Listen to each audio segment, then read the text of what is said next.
So the last Worst Rappers in the Game video that I uploaded caused quite the stir on certain parts of social media. It was nothing to do with the actual video itself. What, do you expect Twitter users to actually get the context of something before getting mad at it? But it was all about this random Scottish guy's imaginary ranking list of rappers that you can find in the description of every video in the Worst Rappers in the Game series. Now, while I do think the backlash was incredibly dumb and the list was taken out of context by accounts like Underground Sound, who have nothing better to report on apparently, I do agree that the ranking list is long overdue another re-ranking. It'll also be the first re-ranking video that I've done for this series since switching to the new rating system, which, if you don't know about it yet, is just a single enjoyment rating out of 10 for each rapper. I've already done another re-ranking video like this a couple of years back, but in this one, I'm just going to be covering the specific rappers who have had their ratings changed, and not every single rapper like I did in that re-ranking video. So with that being said, let's jump right into it, going down by the order that they're currently ranked in.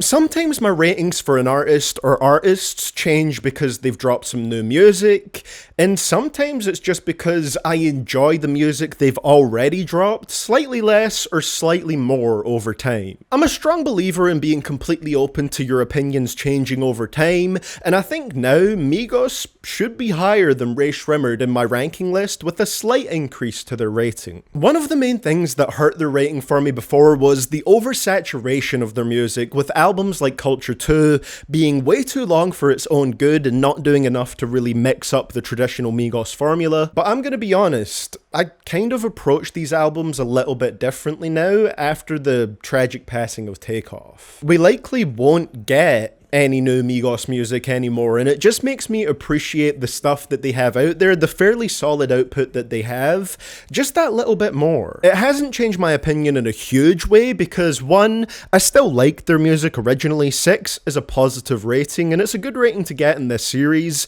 and 2, I do still feel like Culture 2 and 3 have a little more filler than is needed, but I do come back to their music with a renewed sense of appreciation and respect for what they managed to achieve with their musical chemistry as a trio. When you hear those songs where all three of them are just going off and feeding off of each other's energy, there's nothing quite like it. So from a 6 to a 6.5 for the Migos, moving them from the number 9 spot on my list to the number 8 spot. I feel like cryptocurrency is probably our last financial hope. Soon enough the government will leave your bank account froze. This is the rating that had Destroy Lonely stands on Twitter whining like a bunch of children. A negative rating for a rapper that they don't like too. It's funny because my viewers know I don't like Tom MacDonald's music, but apparently I wasn't hating enough. Now, while I agree that I've had Tom MacDonald a bit too high on my ranking list for a little while now, I'm committed to giving everyone on this list fair reviews and not just saying something lame like, oh, 0 out of 10 rapper Tom MacDonald, just because he has some shitty lyrics and a very annoying personality in his music. I know I'm going off on a little bit of a tangent here, but I think the biggest problem is that they take him way too seriously for what he is. This is Tom MacDonald that we're speaking about here. He's a silly, goofball, cornball white rapper who sometimes panders a bit more to a right-wing audience because it makes him boatloads of money, and I don't think he even believes half of the shit that he actually says in his songs. He's impossible to take seriously if you've actually listened to his stuff. Just wanted to get that off my chest, but still, Tom's music has got worse over time, and the subjects that he talks about to bait people into a reaction are becoming more repetitive and purely uninteresting to listen to. It's just getting pretty tired and, like I said, worse, and that's why I'm bumping Tom MacDonald's rating down from a 4.5 out of 10, which I agree, that was a little bit too high. Like some people said, that suggests that I think he's close to average rather than bad, and I'm bumping him down to a 3 out of 10, a rating which I think much better reflects that I think Tom MacDonald is a bad rapper.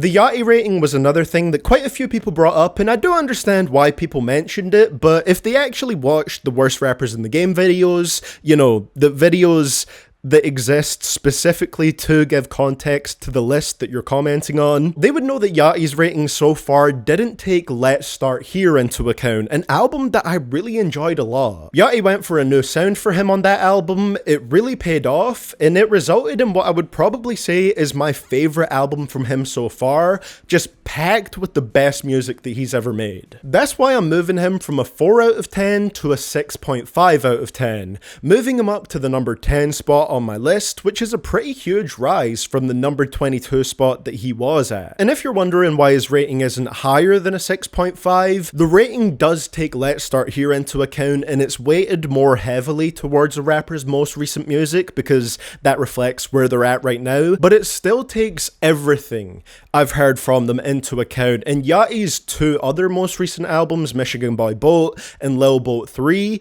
were ones that I thought were pretty bad, so the rating still takes those into account, but it's more heavily weighted towards Let's Start Here. And hey, if he continues in the direction of that album going forward, expect to see Yachty's rating getting bumped up again in the future.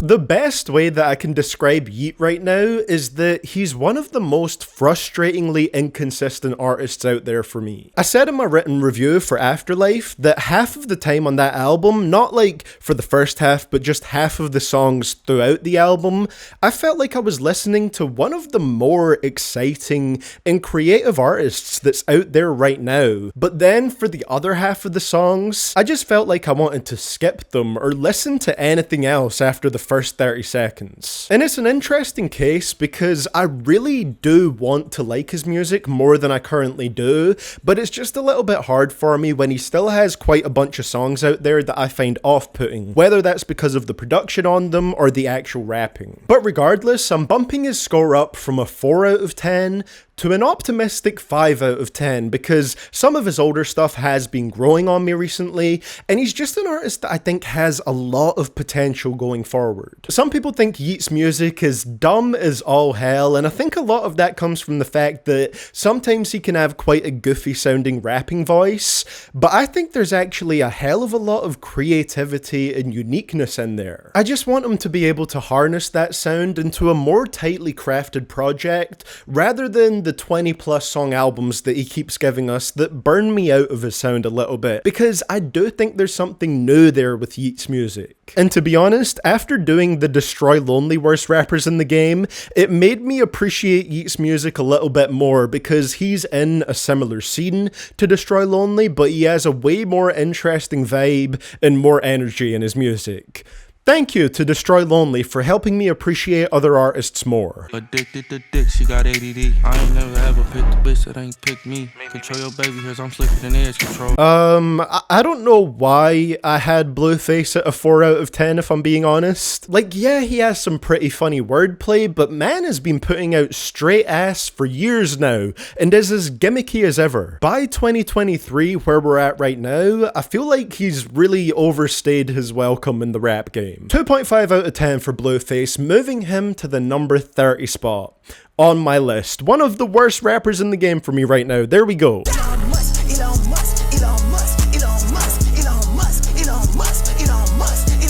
You know, I kind of do think people had a point when they said that even with a rating of 2.5 out of 10, Kid Buu is still ranked a little bit too high considering his whole gimmick is ripping off a bunch of other artists' sounds and doing them worse. I do actually agree after reflecting on it. His music is bad, and it's bad in a way that is entirely unoriginal. Sure, there's some entertainment value in laughing at Kid Buu's music, but the more I think about it, the more I realize how painful sitting through his albums truly is. Honestly, I should have changed his rating up after listening to his awful Blind for Love 4 album last year. So I'm changing his score from a 2.5 out of 10 to a 2 out of 10, moving him down to the number 32 spot on my list. Destroy Destroy Lonely might still be pretty bad to me, but fair enough, he's not as creatively bankrupt as Kid Buu.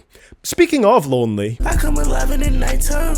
I don't know what time's the right time. I want black diamonds all on my butt still. now I know this one is a little funny because it's a rating from the most recent Worst Rappers in the Game video I did earlier on in this very month. So let me clarify that my rating for Lonely was still pretty accurate, and I still stand by every single thing I said in that video regarding his music, but just reflecting over the scores and what each one of them mean and looking at all the other rappers, yeah, maybe Lonely should be bumped up slightly because, like I said, he's not quite as shit as Kid Buu, for example. It's not like I'm doing this to appease Destroy Lonely fans. They're obviously still not going to be happy with a rating of 2.5 out of 10, but I do think that score better reflects my opinions on Lonely. He's not quite as terrible as Lil Xan and Kid Buu when I really think about it. And I'd even rank him above Blueface, giving Destroy Lonely that number 30 spot and moving Blueface down to number 31.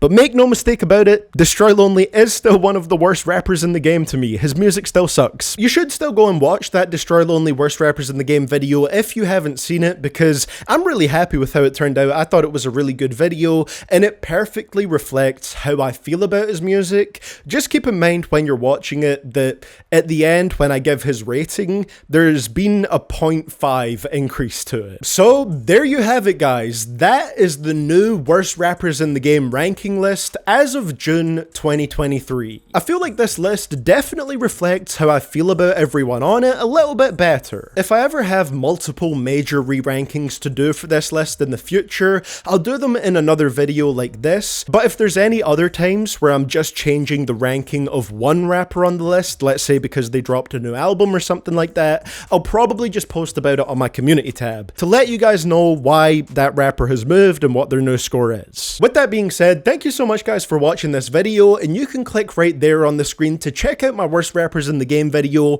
on Destroy Lonely. Much love to all my channel members and Patreon supporters over there, with a special shout out to my big ballers, and those are Big Daddy Foe, Griffin Upchurch, I Am Regent, KWG13270, I think I got all the numbers right there off of my memory, and Lucas1123.